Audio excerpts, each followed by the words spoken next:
दिल्ली में आरडीएक्स साजिश। जी हां, क्योंकि दिल्ली में देर रात उस वक्त अफरा तफरी मच गई जब दिल्ली एयरपोर्ट पर एक लावारिस बैग को बरामद किया गया और इस बैग में आरडीएक्स होने की आशंका जताई जा रही है। पूरे मामले की जांच की जा रही है। अगले 24 घंटों पर तस्वीर साफ होने की उम्मीद है।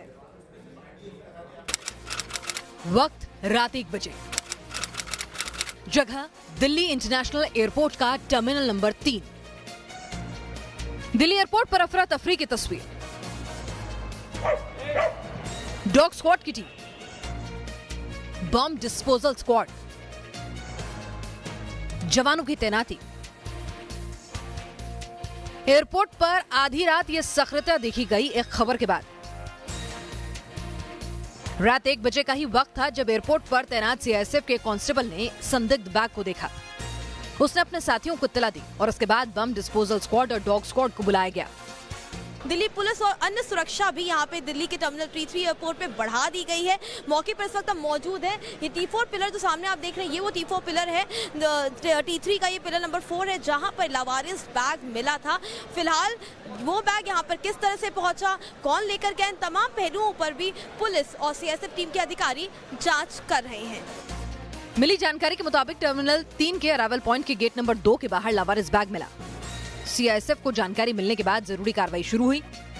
इसकी वजह से कुछ देर के लिए यात्रियों की आवाजाही भी रोक दी गई। मैं ऊपर से देख रहा था तो पूरा पैक करके जैसे वो आते हैं, यानी वो कवर करके वो बार बार आ रहे उसको, यानी फिर ट्रैक्टर आया लास्ट में पीछे जिसमें वो बम डाल देते ना तो कुछ नहीं होता, फिर वो डिफ्यूज़ करने वाली चीज़ टाइप की वो आई, तो उसमें वो जब वो चीज़ डाली गई तब जाके उसके आधे घंटे बाद फिर पब्लिक को यहाँ पे आने दिया। लावारिस बैग मिलने के बाद सीआईएसएफ की तरफ से दिल्ली पुलिस को सूचना दी गई। तुरंत ही दिल्ली पुलिस की टीम मौके पर पहुंच गई। सीआईएसएफ और दिल्ली पुलिस के जवानों ने मिलकर पूरे इंदिरा गांधी इंटरनेशनल एयरपोर्ट का एंटी सैबोटेज चेकिंग किया। यहाँ अराइवल फोरकोर्ट के इलाके में एक छोटा सा बैग बरामद हुआ। अनअटेंडेड बैग था, बैग के साथ कोई व्यक्ति नहीं था। जैसा हमारा रूटीन है, ऐसे बैग्स को हम लोग इस बात के लिए चेक करते हैं कि उसके भीतर किसी तरह का कोई एक्सप्लोसिव्स ना हो। तो इस चेक करने के दौरान जो प्रिलिमिनरी इंक्वायरी थी उसके दौरान हम लोगों को थोड़ा सस्पिशन हुआ, क्योंकि कई बार इस तरह के फॉल्स अलार्म्स मिलते हैं। फॉल्स अलार्म्स को रूल आउट करने के लिए दूसरा चेक किया गया है।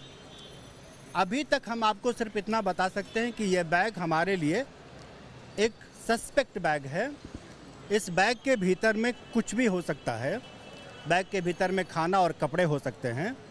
किसी भी तरह का कोई कंफर्मेशन ना तो इस बात का है कि ये कोई आईडी है या नहीं है, न ही इस बात का है मतलब आईडी है अथवा नहीं है, इसके बारे में किसी तरह का कोई कंफर्मेशन नहीं है।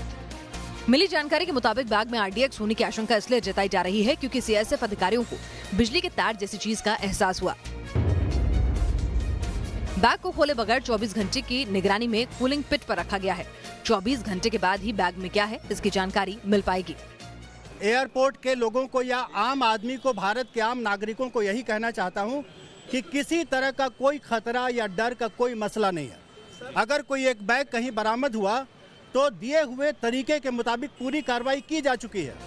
दिल्ली हवाई अड्डे के 3 टर्मिनल हैं। घरेलू के साथ साथ टर्मिनल 3 से अंतर्राष्ट्रीय उड़ानें संचालित होती हैं। संदिग्ध बैग की बरामदगी के बाद 3 घंटे तक सीआईएसएफ और दिल्ली पुलिस के जवानों ने एयरपोर्ट की जांच की। सुबह 4 बजे यात्रियों को आने जाने की अनुमति दी गई। वीडियो जर्नलिस्ट मनोज कुमार के साथ हर्षा चंदवानी, न्यूज नेशन दिल्ली। दिल्ली के आईजीआई एयरपोर्ट पर संदिग्ध बैग से सनसनी फैल गई।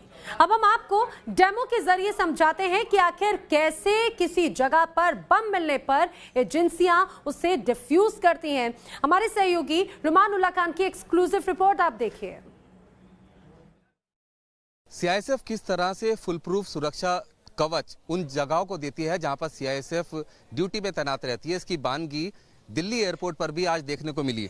उसका एक डेमो हम देने की कोशिश कर रहे हैं। ये एक बैग है जिसके अंदर विस्फोटक है और ये यहाँ पर पाया गया है। एक तरह से ये मॉक ड्रिल है, ये बैग पाया गया। उसके बाद फिर सीआईएसएफ किस तरह से सर्च करती है और किस तरह से सुरक्षा देती है। इंस्पेक्टर नरेश शर्मा हमारे साथ मौजूद हैं। सर, एक ये बैग यहाँ पर अगर पाया गया, उसके बाद किस तरह का प्रोटोकॉल होता है, क्या कार्रवाई होती है? देखिए सर, अगर इस तरह की कहीं सिचुएशन होती है जहाँ पर कोई अनअटेंडेड ऑब्जेक्ट या बैग इस तरह से मिला है, तो उसकी सूचना सर्वप्रथम जो स्टेशन जो पारी प्रभारी होते हैं उनके द्वारा कंट्रोल रूम को दी जाती है, और कंट्रोल रूम के द्वारा फिर BDDS टीम जो भी जहाँ नज़दीकी लोकेशन में जो BDS टीम तैनात है, उस BDDS टीम को वहाँ से मैसेज पास किया जाता है, और वो BDS टीम अपने फुली इक्विपमेंट के साथ में, अपने बैग एंड बैगेज के साथ में वहाँ के लिए मूव करती है लोकेशन साथ में, और उसके बाद में फिर अपनी जो SOP है उस SOP के हिसाब से अपनी कार्रवाई को अंजाम देती है। आ चुकी है, BDS की गाड़ी मौके पर पहुँच गई और उसके बाद फिर ये विजुअल इंस्पेक्शन सबसे पहले होता है।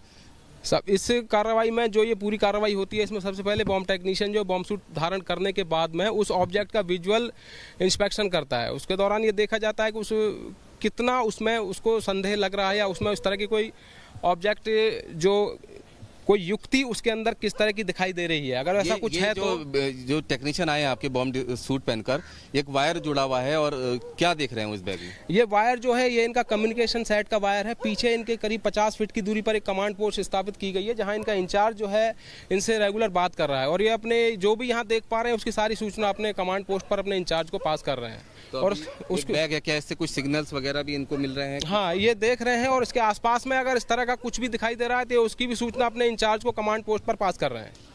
तो ये विजुअल इंस्पेक्शन करके जा रहे हैं? हाँ, ये विजुअल इंस्पेक्शन इन्होंने कर लिया। बॉम्ब सूट पहने हुए टेक्नीशियन के विजुअल इंस्पेक्शन के बाद अब बारी आती है डॉग स्क्वाड की, जो कि हाईली ट्रेंड डॉग्स हैं जो CISF के हैं, और ये अब इस बैग का इंस्पेक्शन करेंगे, क्योंकि जो आपके टेक्नीशियन आए थे उनको इस बैग में क्या कुछ संदेहास्पद मिला था जो डॉग स्क्वाड आया है?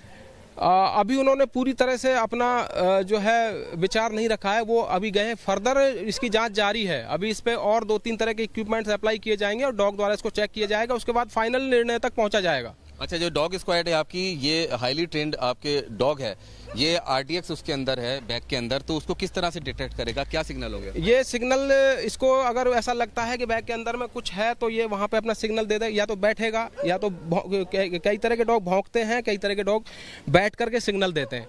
तो देखते हैं ये कौन सा सिग्नल देता है। डॉग बैग के पास आ गया है, इसके अंदर इसके अंदर विस्फोटक है। देख सकते हैं कि डॉग स्क्वाड का जो टीम है वो यहाँ पर बैग के पास आ गई है, इसको अच्छे से इंस्पेक्ट कर रही है, पूरी जो स्मेल है वो ले रही है, और इनके ट्रेनर भी साथ में मौजूद हैं जो कि इस डॉग को मॉनिटर कर रहे हैं। या ये डॉग यहाँ पर ये इसको स्मेल करने के बाद बैठ गया, इसका मतलब क्या हुआ? ये डॉग ने पॉजिटिव सिग्नल दिया है, डॉग ने उसमें एक्सप्लोसिव होने की बात की है। अगर डॉग अपने उस ऑब्जेक्ट पर जाकर के अगर बैठ गया है तो डॉग ने ये सिग्नल दिया है कि उसके अंदर कुछ ना कुछ संदेहास्पद और कुछ जो खतरनाक सामग्री, विस्फोटक है उसके अंदर। पॉजिटिव सिग्नल है कि इस बैग के अंदर कोई विस्फोटक है जो कि खतरनाक हो सकता है, जिसको देखते हुए अब CISF की जो टीम है वो पूरी तरह से अलर्ट है। टेक्नीशियन ने सुपरविजन सर्वे किया है, विजुअल सर्वे किया है, डॉग ने कंफर्म कर दिया कि पॉजिटिव सिग्नल हो सकते हैं, जिसके बाद CISF के जो जवान हैं वो किस मुस्तैदी के साथ आकर इस बैग को बॉम्ब बास्केट के अंदर ढक देते हैं ताकि सुरक्षित रहे। और बॉम्ब बास्केट अब ढक दी गई है, जिसके बाद जिस तरह से जवान आए थे, जो उनकी ट्रेनिंग है, उस तरीके से ही ये जवान वापस चले गए। इस बॉम्ब बास्केट को रखने का नरेश जी क्या मकसद होता है? ये बॉम्ब बास्केट को इसलिए रखा जाता है, इसके बाद में ब्लैंकेटिंग भी करी जाती है। अगर इसमें यह देखा जाता है कि अगर जो है BDS टीम को ये टाइम लग रहा है अपने इक्विपमेंट को अप्लाई करने में, तो अगर कुछ दुर्घटना होती है तो उससे बॉम्ब बास्केट से कंट्रोल किया जा सके। बॉम्ब बास्केट के बाद अब ये ब्लैंकेट भी आ रही है, ये ब्लैंकेट की क्या खासियत है और इस बॉम्ब बास्केट की क्या खासियत है? दोनों ही जो है शॉक एब्जॉर्बर हैं, ब्लास्ट इफेक्ट को कम करते हैं। दोनों ही जो ये कार्रवाई की गई है ब्लास्ट इफेक्ट को कम करते हैं, कम से कम जानमाल की क्षति जो है होती है। अगर इस तरह की हम कार्रवाई कर देते हैं तो कम से कम जानमाल की क्षति को रोका जाता है। क्योंकि अचानक से अगर कहीं पे कोई बैग संदिग्ध मिलता है, उसके बाद इक्विपमेंट्स को तैयार करने में थोड़ा बहुत अगर समय लग रहा है, तब ये बॉम्ब बास्केट और ये जो जैकेट है ये उस संदेहास्पद चीज के ऊपर रख दी जाती है ताकि अगर विस्फोट हो भी जाए तो जान माल की क्षति कम हो। तो देख रहा आपने कि जब अगर इस तरह का कोई विस्फोटक होता है तो उसे कैसे डिटेक्ट किया जाता है और कैसे डिफ्यूज किया जाता है, ये पूरी प्रोसेस आपने देखी। लेकिन आखिर दिल्ली एयरपोर्ट पर देर रात अफरा तफरी क्यों मची, देर रात क्या हुआ, वो हम आपको बताते हैं। रात करीब 1 बजे सीआईएसएफ कांस्टेबल वीके सिंह ने दरअसल एक लावारिस बैग को देखा था और इसकी जानकारी उन्होंने अपने शिफ्ट इंचार्ज को जानकारी इसकी दी और इसके साथ ही बैग को फिर ईवीडी उसकी चेक की गई। आरडीएक्स का इस दौरान पॉजिटिव सिग्नल मिला था। फिर डॉग स्क्वाड की टीम आई, डॉग गाइड ने बैग की चेकिंग की। एक बार फिर से आरडीएक्स का पॉजिटिव सिग्नल इस चेकिंग में भी मिला। इसके बाद में बुलाई गई बीडीडीएस की टीम। जब टीम यहां पर पहुंची तो करीब रात 1:30 बजे का वक्त था और इसके बाद में बीडीडीएस की टीम ने भी फिर अपनी कार्रवाई, अपनी जांच शुरू की।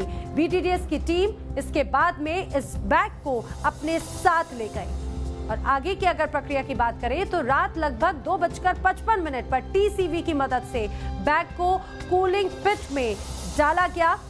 एयरपोर्ट की चेकिंग की गई और उसके बाद में एयरपोर्ट पर सभी कुछ सामान्य पाया। रात 3:30 बजे तक स्थिति पूरी तरह से सामान्य बताई गई। तो ये सिलसिलेवार हम आपको बता रहे थे कि आखिर कल देर रात क्या हुआ, जिसके बाद में वहां पर अफरा तफरी मची। लेकिन आपने देखा कि जब अगर इस तरह से आरडीएक्स पॉजिटिव पाया जाता है तो किस तरह से उसे डिफ्यूज किया जाता है। लेकिन देखा जाए तो बेहद मुश्किल काम है बम डिफ्यूज का। ग्राउंड जीरो से हमने इसी को समझने की कोशिश की।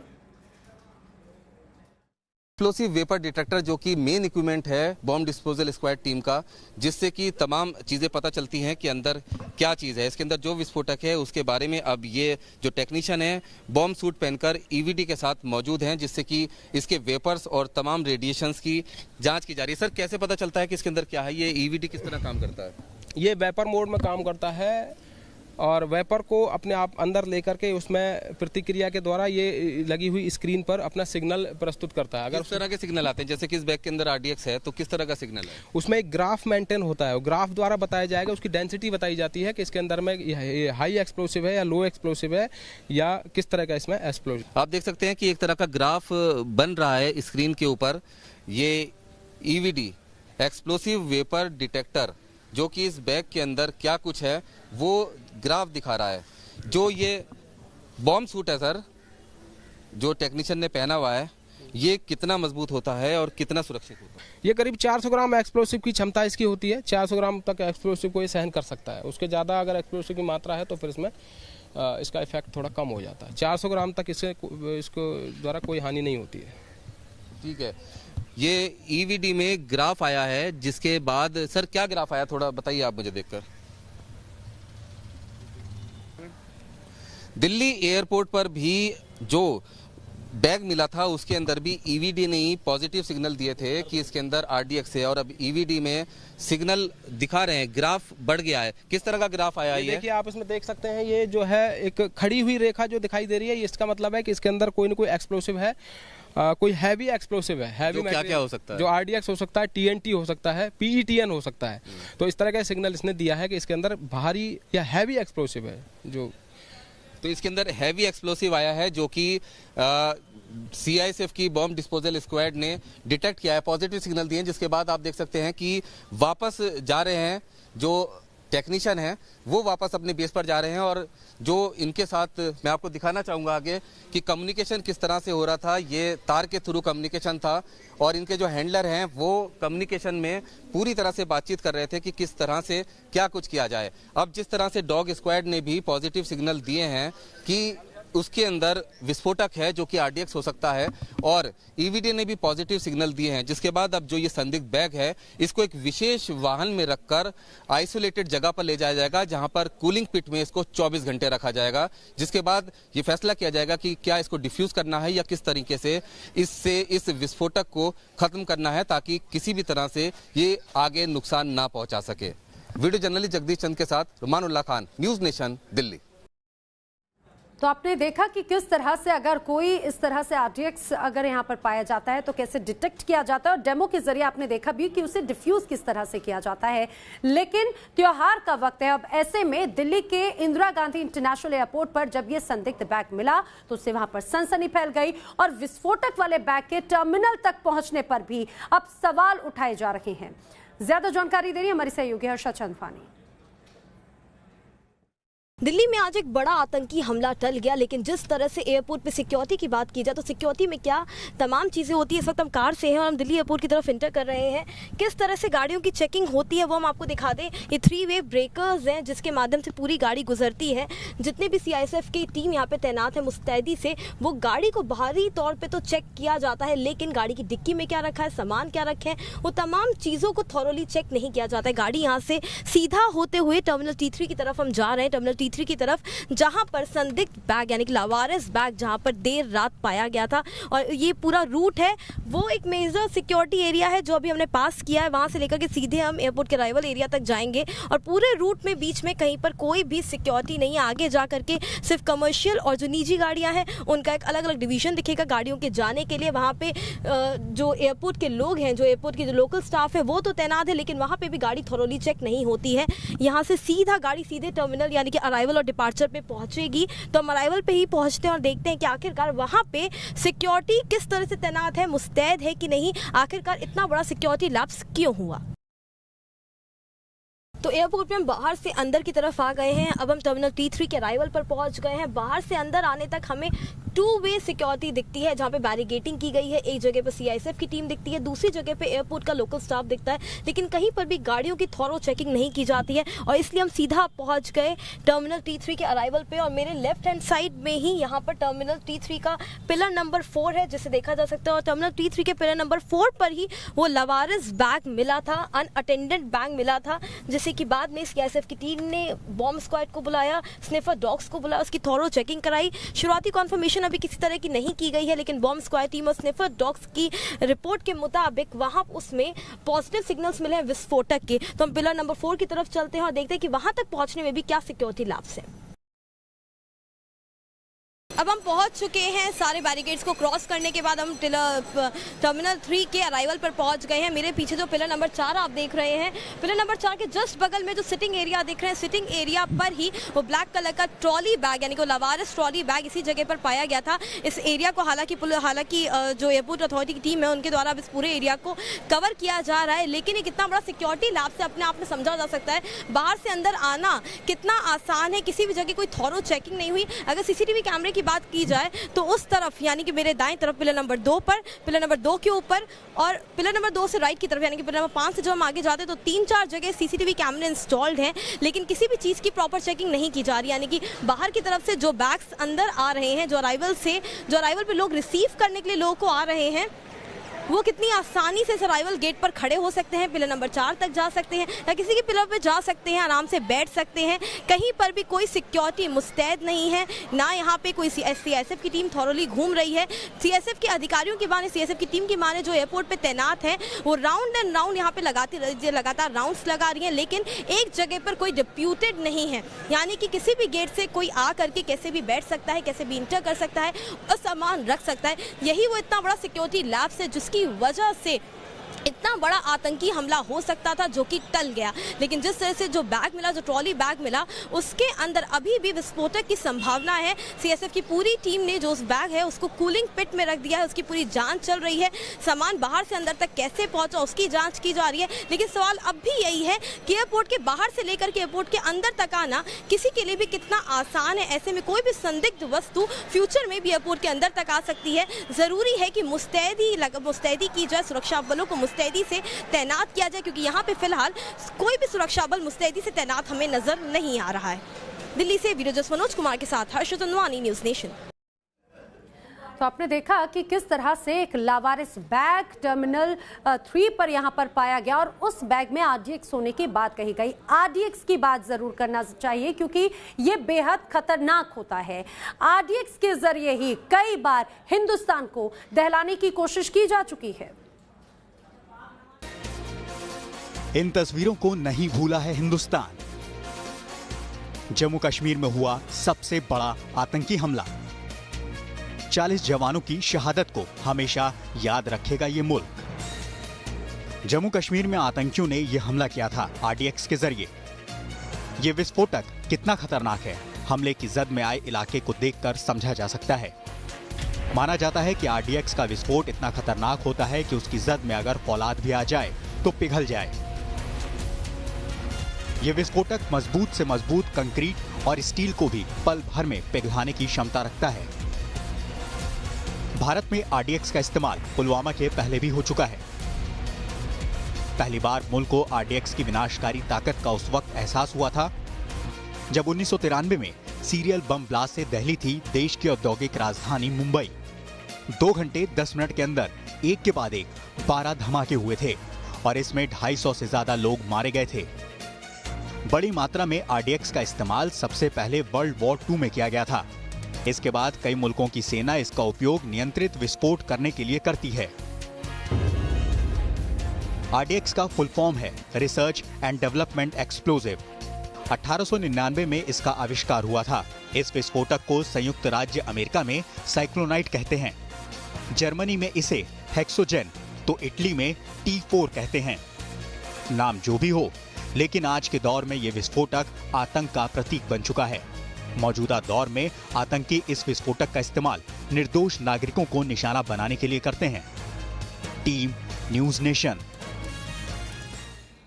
तो RDX के जरिए किस तरह से पहले भी दहशत फैलाने की कोशिश की जा चुकी है, लेकिन RDX क्या होता है और कितना ये खतरनाक होता है, क्यों आतंकी इस्तेमाल करते हैं, ये भी हम आपको समझाते हैं इस रिपोर्ट में। दिखने में सफेद पाउडर जैसा, ये सफेद पाउडर से विनाश का बवंडर खड़ा किया जा सकता है। एक नॉर्मल RDX के विस्फोट से लगभग 1510 किलो कैलोरी विस्फोटक ऊर्जा पैदा होती है। अंदाजा लगाया जा सकता है कि यह कितना घातक है। इस विस्फोटक की खास बात यह भी है कि इसे किसी भी शक्ल में रखा जा सकता है। यही वजह है कि 1993 में जब मुंबई में बम धमाके हुए थे तो उसके लिए RDX को साबुन की शक्ल दी गई थी। RDX की खूबियों की बात करें तो ये न पानी में घुलता है, न ही आग में जलता है। इसमें न तो कोई बारूद जैसी गंध होती है, न ही इसके गिरने या आग के संपर्क में आने से कोई खतरा होता है। RDX से विस्फोट के लिए डेटोनेटर की जरूरत होती है। यही वजह है कि आतंकी RDX अलग लाते हैं और डेटोनेटर अलग। इसमें दूसरे विस्फोटक मिलाने का असर बेहद खौफनाक होता है।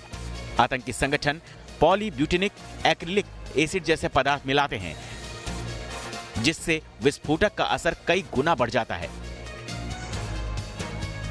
Team news nation.